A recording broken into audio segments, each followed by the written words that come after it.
I transmigrated into the villainous male supporting character in a novel. However, I couldn't change any of the plot, because by the time I arrived, the story had already reached its conclusion. I caused the male protagonist to lose his opportunity to take the college entrance exam, and as a result, I was forced to kneel by my 2 older sisters. My eldest sister hit me harshly with a stick. She said, "Kneel and kowtow 1,000 times before you can get up." My second sister threw a bottle of pesticide at me. She said, "People like you, who are so vile, deserve to die." To their surprise, the next moment, I sneered and immediately gulped the entire bottle of pesticide down.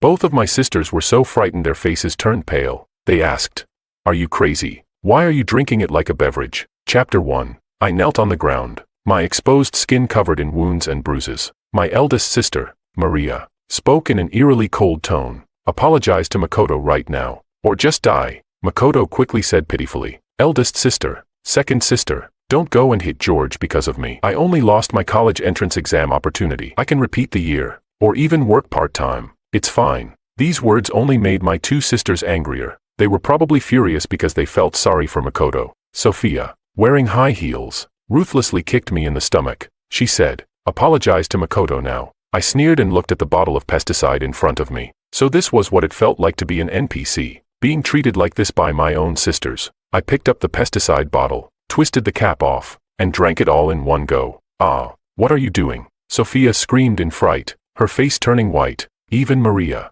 who was usually calm, was now flustered. She panicked. "Are you insane? How could you actually drink it?" My vision became increasingly blurry, and I thought, what's there to be afraid of?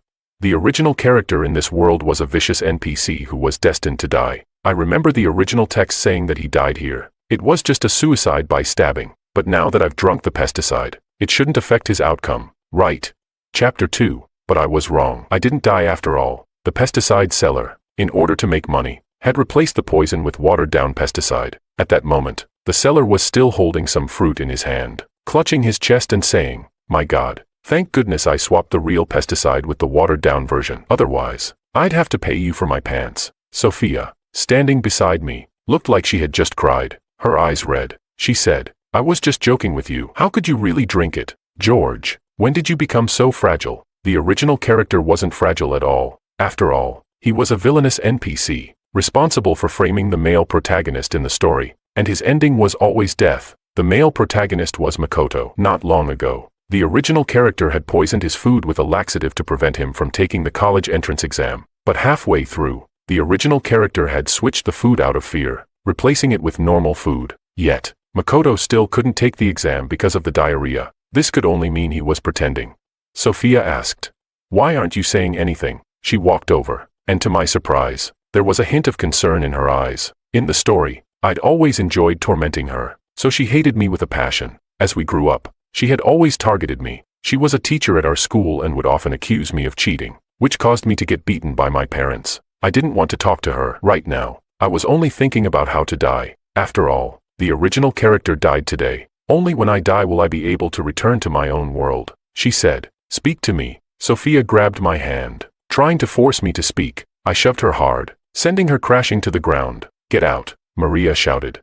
"What are you doing?" Maria suddenly appeared and rushed over, slapping me hard. She said, "Who told you to push Sophia?" This was the original character's eldest sister. She had always been a quiet person, indifferent to me. Only after we grew up did she start treating me a little better. But that kindness didn't last long, fading once Makoto came into the picture. Makoto was the adopted son of my parents, and ever since he arrived, the whole family favored him, probably because of the male protagonist halo he carried. Chapter 3. Maria scolded me. "George, you just caused Makoto to lose his chance to take the college entrance exam, and now you've pushed your second sister. You're hopeless." She glared at me angrily. I felt a wave of anger for the original character when I saw her. The original character had desperately tried to gain her gentle affection. He would make her breakfast every day, wash her clothes, and clean her shoes. But what did she do? She would make him kneel and accept punishment. With a loud thud, I shoved her hard against the door. I cursed. "What do you think you are? How dare you speak to me like that, brother? How could you treat big sis like this?"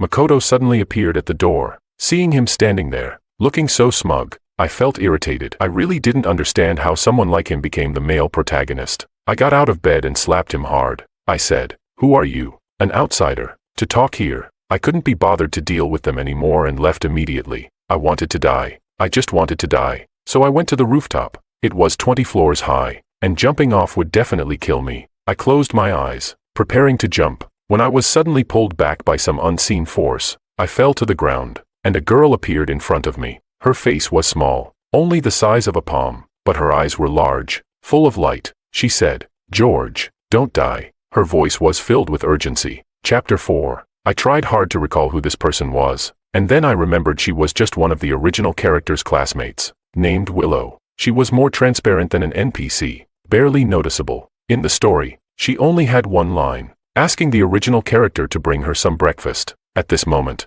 Willow was tightly holding my hand, afraid that I might still jump off the building. She said, "The world is still beautiful. We've just finished the college entrance exam, and we'll be going to university soon. Life will definitely be happy then. So, you must stay alive." I really wanted to say, "What does this have to do with me?" But there was a force inside me, as if it were stopping me. In the end, the only word I could say was, "Okay." She immediately smiled and said, "That's good. You must remember my words. I heard you were sick today. I'm so glad I came to see you, or you really might have done something irrational. Don't pay attention to how your big sister and second sister treat you. There are people in this world who like you. Not just them." I nodded vaguely, not fully understanding. She took my hand and led me downstairs. Step by step, she took me to a beef noodle shop downstairs. She added double the beef for me. She said, "Life is about eating good food and having fun. These days, that's true happiness." I held the steaming bowl of beef noodles, about to respond to her when suddenly a figure charged toward me, knocking the beef noodles out of my hands. The hot soup splashed all over my pants. I looked up to see Maria's cold face in front of me. She said, "I knew you were pretending to drink pesticide. It's just too coincidental that the pesticide was watered down. George, do you think by using such methods you can make your big sister and second sister feel sorry for you? I'll tell you, this will only make me hate you more." The next second, Willow shouted, "Don't bully George." Willow stood in front of me. I looked at the beef and noodles on my pants and slowly pushed Willow aside, glaring at Maria. With a loud smack, I threw the beef and noodles at her perfectly made-up face. I yelled, "Didn't your mother teach you not to interrupt when someone is eating?" Smack. Another large clump of beef landed on her face. She took a step back, looking at me in disbelief. I continued, "Big sister, if you come at me again, next time I'll pour sulfuric acid on your face." "George." She was so enraged she nearly exploded. I smirked and expertly tossed a piece of beef into her mouth. I said, "Can't even shut that mouth with some beef." Maria was screaming in rage. I had always hated this cold big sister while reading this tormenting novel. After all, she often mistreated the original character because of Makoto. She made me give in to Makoto every time. Even the scholarship I had worked so hard to get was taken by her to buy Makoto a guitar. Chapter 5. On the way back from sending Willow home, she suddenly asked, "Make sure to change your clothes when you get home. Don't wear wet clothes." I nodded. Don't worry. Even if I were stupid, I had figured out the relationship between her and the original character. She said, "George, I feel like you've changed. You wouldn't have treated your big sister like that before." Willow said this suddenly, with an inquisitive look in her eyes. I smiled and said, "People have to grow up." The original character was supposed to be dead, and now I was helping him live on. As long as I was alive, every second of it would make sure he wouldn't suffer. After saying goodbye to Willow, I went home and saw Sophia sitting on the couch, as if waiting for me. I thought she was about to scold me, so I planned to ignore her and go to my room to figure out a way to end things. To my surprise, she suddenly called out to me, "Brother, I want to talk to you." I turned around in surprise. "Brother?" She actually called me brother. After a brief moment of astonishment, I spoke. "Go ahead," she said. "I bought the pesticide, so you couldn't have made the seller tamper with it. I know you really wanted to commit suicide today. I want to know why." Finally, there was a normal person in this story, but so what?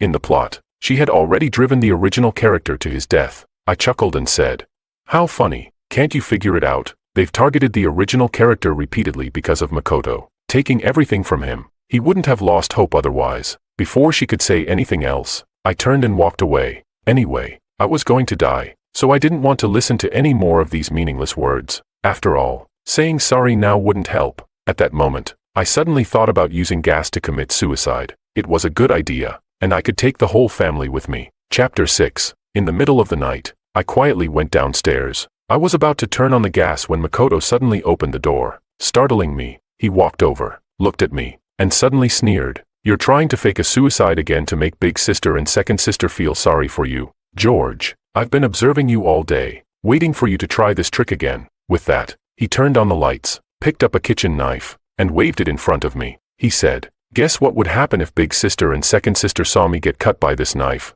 Heh, I sneered. This was such a cliché plotline I had seen too many times in melodramatic novels. It always made me grind my teeth in frustration. Now I could finally fight back. I grabbed the knife from his hand and made a cut across my own arm. I said, "How about it? One cut each." Makoto stared at me, shocked, like I was a lunatic. I said, "Some people fear death, but I don't." As I spoke, I turned on the stove, then doused it with water. I said, "How about we die together here today?" He screamed in terror.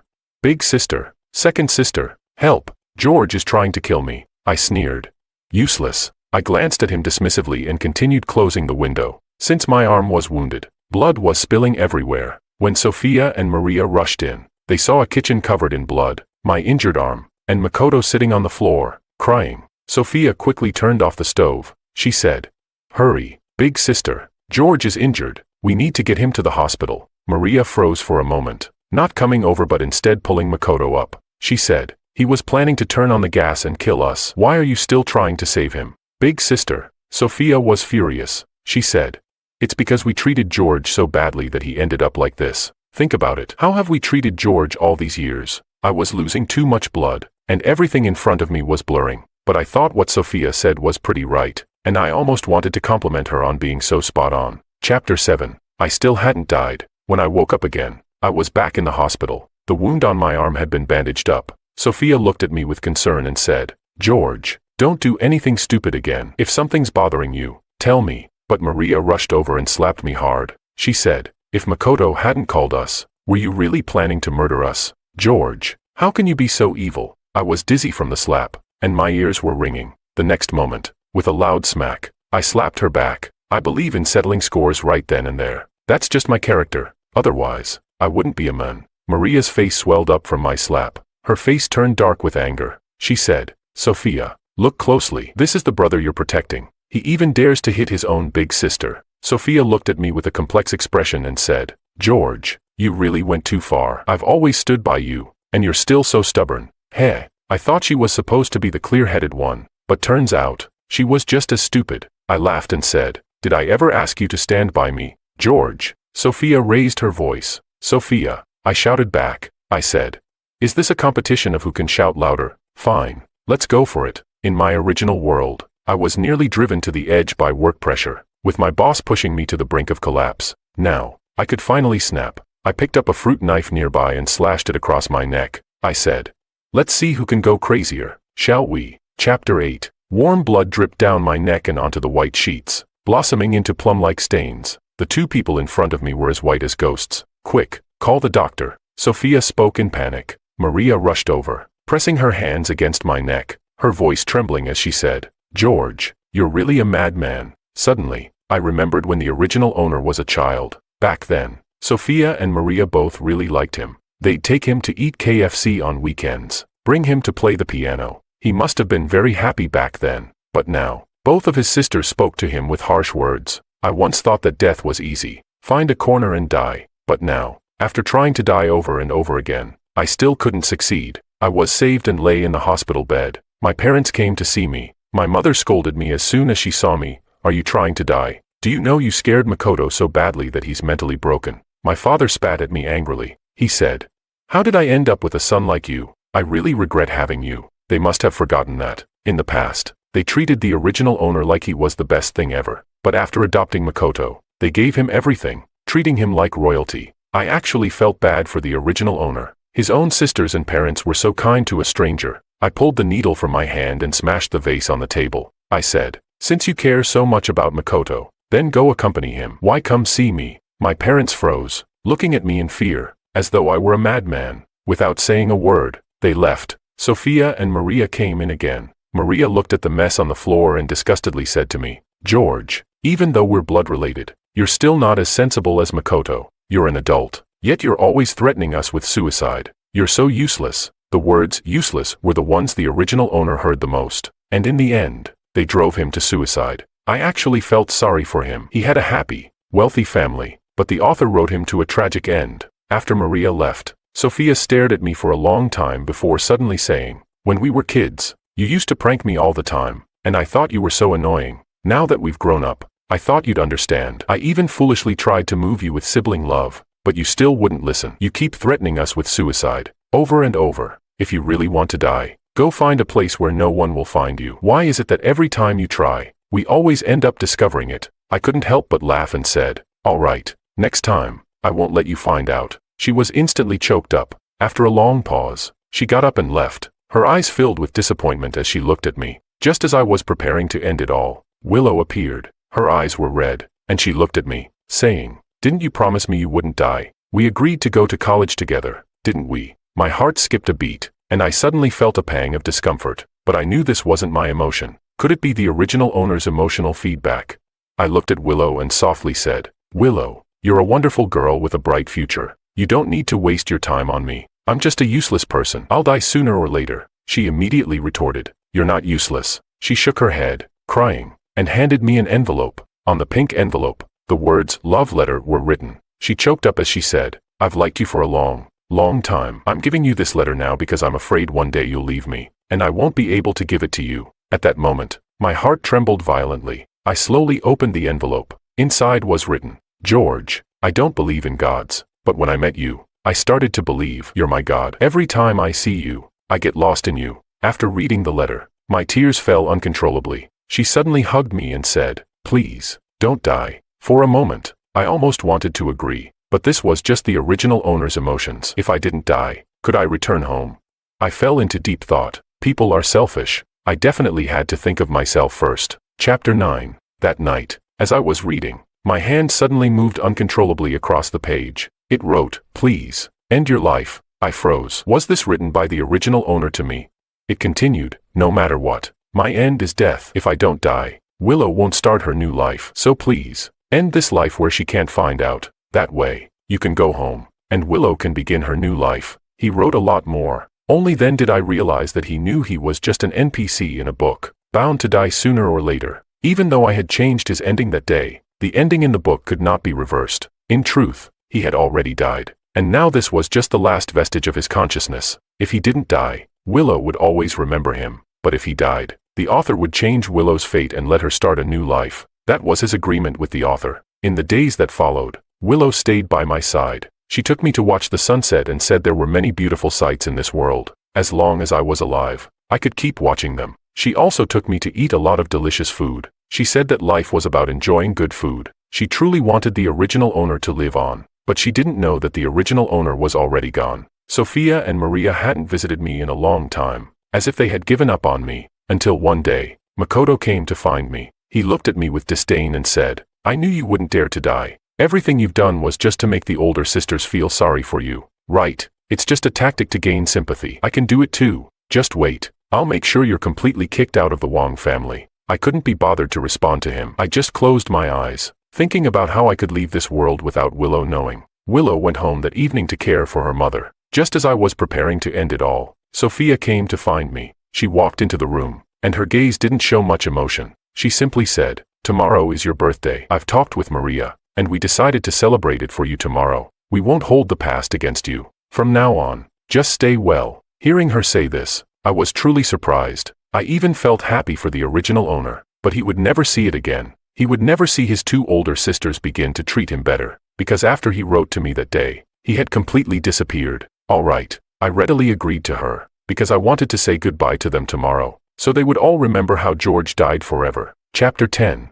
Today is my birthday. Willow sent me a happy birthday message early in the morning. I put on a white suit and prepared to go up to the rooftop for the birthday party my family had arranged for me. Makoto also wore a white suit. I recognized his set. It was from a more expensive brand than mine. How laughable. They said we should all be good from now on, but deep down, they still favored Makoto. No wonder the original owner was driven to suicide. On the rooftop, everyone was holding champagne and laughing. When my parents saw me and Makoto, they quickly called Makoto over. They started introducing him to all the notable figures, paving the way for his future. It didn't matter whether he passed the entrance exam or not, because no matter what, my parents would make sure he was well provided for in the future. Meanwhile, I, their biological son, had nothing. George, come here. Sophia suddenly called me. I walked over, and she quietly said to me, apologize to the eldest sister and parents today, then they won't blame you anymore. You've indeed done a lot of things that have made us upset recently, I replied.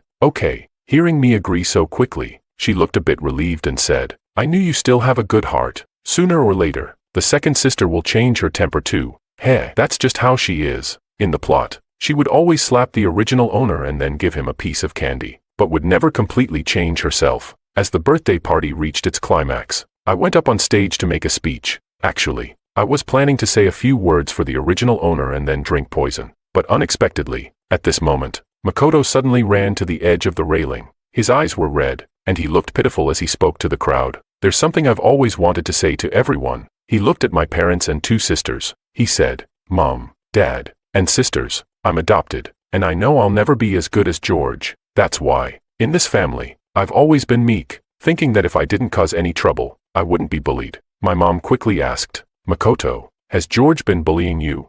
Maria also spoke. Makoto, if there's anything, just say it. If George really did something, the eldest sister will make things right. I just stood there on stage, watching his performance. Sophia didn't say a word the entire time. Makoto glanced at everyone, wiped his tears, and said, George has always been secretly hitting me and warning me not to tell anyone. I keep wondering what I did wrong to be treated like this. I can't understand it. So today, I'm going to kill myself. With that, he prepared to climb over the railing. The crowd gasped in shock, and my mom rushed over to kneel on the ground. She shouted, Makoto, don't do something foolish. Mom will help you. I'll teach George a lesson. Okay.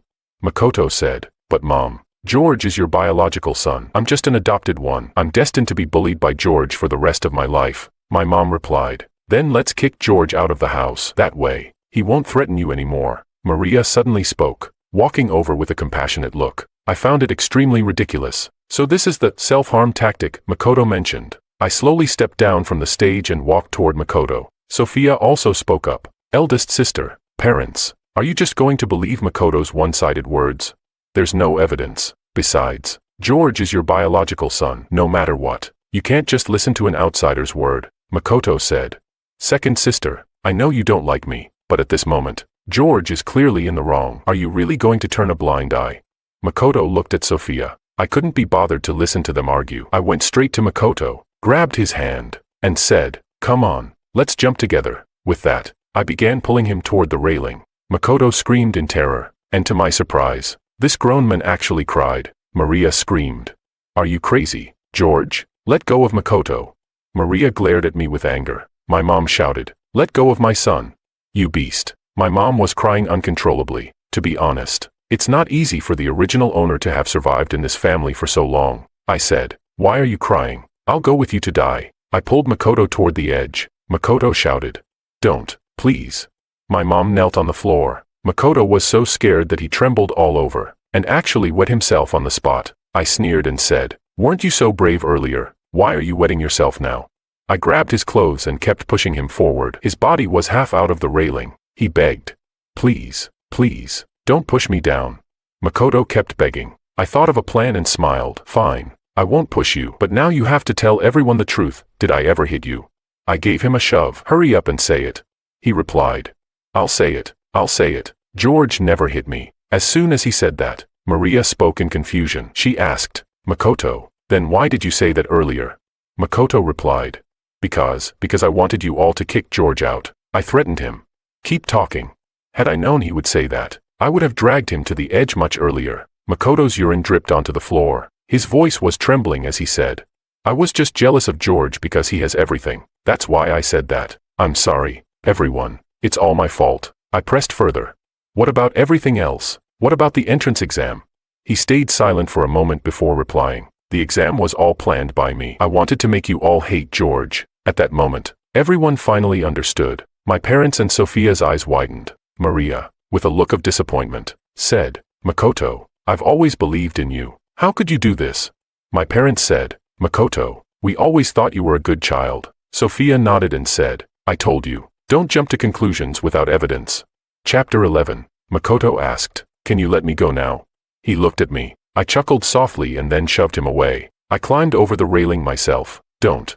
Sophia rushed over. She said, George, listen to second sister. We wronged you in the past. It was our fault. Don't do something foolish. My mom looked at me for a long time before saying, George, I'm sorry. I've misunderstood you all along. I then looked at Maria. Her eyes were red, and her face was full of guilt. Sorry, little brother. Everyone felt guilty, but the original owner would never see it. What a pity, I said. If apologies were enough, then no one in this world would ever want to end their life. With that, I closed my eyes and fell forward. Just when I thought I was about to die, Sophia grabbed my hand. Maria also rushed over and grabbed me. Both of them had tears streaming down their faces. Sophia choked. I'm sorry, little brother. I won't be so harsh on you anymore. I actually knew I was wrong long ago. I feel especially guilty about what happened with the poison. But thankfully, you didn't die. Maria cried. Yes, George. Family fights are normal. Once we've talked it through, we can live a good life from now on. I struggled, trying to break free. I said, let go of me. I don't want sisters like you. In the end, I couldn't die, and they pulled me back up. Then they locked me in a bedroom and removed all the sharp objects. I suddenly regretted being so impulsive and doing this during the birthday party. I should have found a quiet, secluded place. Otherwise, I wouldn't have been locked up by them now. What about Willow? I wonder how she's doing now. But before I die, I don't want to see her. Otherwise, I won't have the chance to leave this world. I hope that, just as the original owner said, after I die, she will be able to live a new life. I heard that Makoto was kicked out, but my parents still had feelings for him and were secretly giving him money. What a shame. But I don't care anymore. At least I cleared the original owner's name. Sophia came to see me. She gave me a watch. This was a watch the original owner really liked, but she used to buy them only for Makoto. She said, I'm sorry. Second sister thought about it for a long time and truly understands her mistakes. She looked at me with bitterness. These years have been hard for you, George. My sister and I always misunderstood you. I didn't want to say anything, so I threw the watch into the trash bin. She froze, and tears fell onto the back of my hand. She said, I've been thinking about our childhood recently. You always teased me back then. It was because you liked me, right? I froze and thought back to the plot. That was indeed the reason. The original owner liked Sophia more because she was the only one who would listen to him seriously. The only one who wouldn't report him for playing games. He really liked this second sister, but being young, he didn't know how to express it. So, he kept teasing her, thinking that would make her happy. She said, if you don't answer, I'll just take it as you admitting it. Sophia cried out in joy. She said, I didn't understand before, and I used to argue with you, but now I understand everything. Second sister apologizes to you. I hope you won't hate me. But if you still can't stand me, that's fine too. I can stay away from you in the future. Chapter 12. My parents came to see me as well. My mom looked at me, remained silent for a long time, and awkwardly said, be good. And then that faint "son" that barely escaped her lips. If only the original owner could hear that. Maria was the last one to come find me. She personally cooked me a meal and brought it over. She said, eldest sister was the one who went too far. I'm not asking for your forgiveness, but I don't want you to die because of me. The world is still so beautiful. You're still young, and you can do so many things. Please, live on, I replied. Get lost. Just seeing her annoyed me. I would never forget the first day I came here, when she beat me so badly that I was covered in bruises. She was even more vicious than Sophia. At least Sophia still had a heart. I'm sorry, she cried. Her voice choked. She said, I truly regret how I treated you back then. I'm not human. I actually hurt my own brother. George, I'll make it up to you from now on. But some things can never be made up for. Like the original owner's death, he's gone, never coming back. I managed to escape, knocked out the servant, and ran away. To my surprise, as soon as I got out, I ran into Willow. She rushed over and hugged me tightly, saying, I've been waiting for you. She told me that she had found out online that I had tried to commit suicide that day and had been trying to find me. She knew I had been locked up, so she had been waiting at the door for me. She said, George, you can't die now. Everything is clear now. We can go out of town and attend university. There's only 3 days left before school starts. Okay, I agreed to her. I really wanted to tell her the harsh truth. But after thinking for a while, I decided not to say anything. After all, I wasn't from this world, so I wouldn't interfere in these matters. Willow took me to her house, and her mother made me a big meal. She kept telling me, we're only 18. The future is full of possibilities. Once we go to university, we can go shopping on weekends, visit amusement parks, and do many happy and meaningful things. The original owner must have dreamed of such a simple, peaceful life. Unfortunately, he was just a pitiful NPC. After dinner, I used going to the bathroom as an excuse and left a bank card on the sink. It was the original owner's savings, and I decided to leave it to Willow. Then, I climbed out of the window and escaped. I wanted to find a quiet place to end my life, but I was kidnapped by Makoto. He dragged me to a warehouse, strapped a bomb to me, and then had someone bind him up and put a bomb on him as well. He smiled at me and said, "George, I'm going to make you understand that your family cares about me more." He was completely deranged. I couldn't be bothered to deal with him. After all, we were both going to die, so dying in an explosion seemed just as good. Sophia and the others arrived soon. When they saw Makoto and me, their eyes were full of shock. Makoto pitifully called out, "Eldest sister, second sister, please save me." Maria rushed over but stopped halfway. There was a sign next to her that read, "Only one person can be saved. If one is saved, the other will die in the explosion." Sophia spoke urgently, "Eldest sister, we should save George," but Maria fell silent, furrowing her brow as if deciding who to save. I chuckled. I thought she really had repented. I said, "Don't save me. I was planning to die anyway." "George, we will save you." Sophia hurriedly spoke and walked toward me. Makoto cried out. His voice choked. "Second sister, eldest sister, I knew I was always an outsider." Maria said, "Makoto, stop crying. George is our brother. We can only save him." After saying that, Maria also started walking toward me. At that moment, Makoto suddenly broke free from the ropes and rushed over, stabbing a knife into my heart. He said, "You all love him so much, then I'll make sure he dies." "Ah!" Sophia screamed and held me tightly. "George, don't scare me." Maria's face turned pale, and she kicked Makoto away. She said, "Little brother, I'm taking you to the hospital. Stay awake, please. Hold on." I couldn't hear what came after, because I was already dead. I arrived in an entirely dark space. A voice told me, "Host, you have fulfilled the original owner's wish. You can go back now." I asked, "What about the original owner?"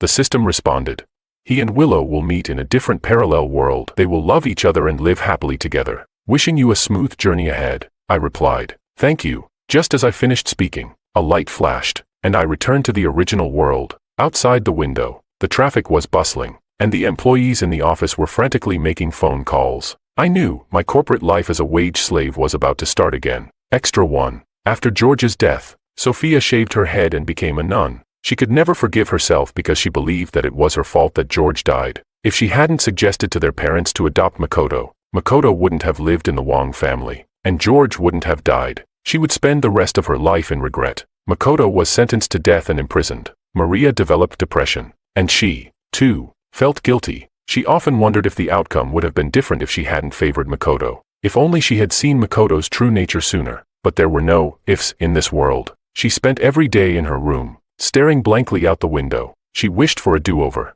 hoping that this time, the 3 siblings could live in harmony. Extra 2. Willow went to university in the South City. She was very happy, though she didn't quite know why. She only remembered that she had made some kind of promise before coming. She walked into her dorm room with her backpack, took out a card, and said to her roommates, "I'm very rich. I'll treat you to a meal." She didn't know where the card came from, only that her mom had found it in the bathroom. The card was in her name, and the password was even written on it. Who wouldn't want money? So, she kept it. This card had a whole million on it. She planned to use it to do many things. One evening, when they went out for dinner, she met a bald woman. She looked at the woman for a long time, but couldn't recognize her. The woman looked familiar, as if they had met before. "Willow." The woman's voice was hoarse. She said, "I'm George's second sister. I saw the confession letter in his room. You like him, don't you?" Immediately, Willow froze. George. The name was so familiar, but she couldn't remember who he was. Sophia took Willow to a nearby cafe. After seeing the confession letter in George's room, she realized that this girl, Willow, existed in George's life. It turned out that her younger brother had someone he liked. In her memory, George had always been a rebellious boy. All he ever did was bully Makoto. But now she learned that her younger brother had many sides she never knew about. Willow sat across from Sophia, listening to her talk about George. She even saw his photo. This boy was really kind, excellent, and had gotten into the same university as her. She felt a strange familiarity, so familiar. In fact, suddenly, many memories flashed in her mind. She remembered everything about George. She whispered, "George, he's the boy I love most." Willow told Sophia, "Each and every one of you is responsible for his death." Sophia froze, and tears began to fall from her eyes. She choked up and said, "I'm sorry. I know I wronged him, which is why I'll spend my whole life atoning. I just wanted to learn about his past from you. I wanted to listen." But Willow shook her head. "I won't tell you. I won't. You don't deserve to know. People who make mistakes don't deserve forgiveness." After saying that, Willow left. Just then, everything before her eyes suddenly turned black. When she opened her eyes again, she was back at her high school. A voice told her, "Welcome to the parallel world. This is the new beginning for you and George."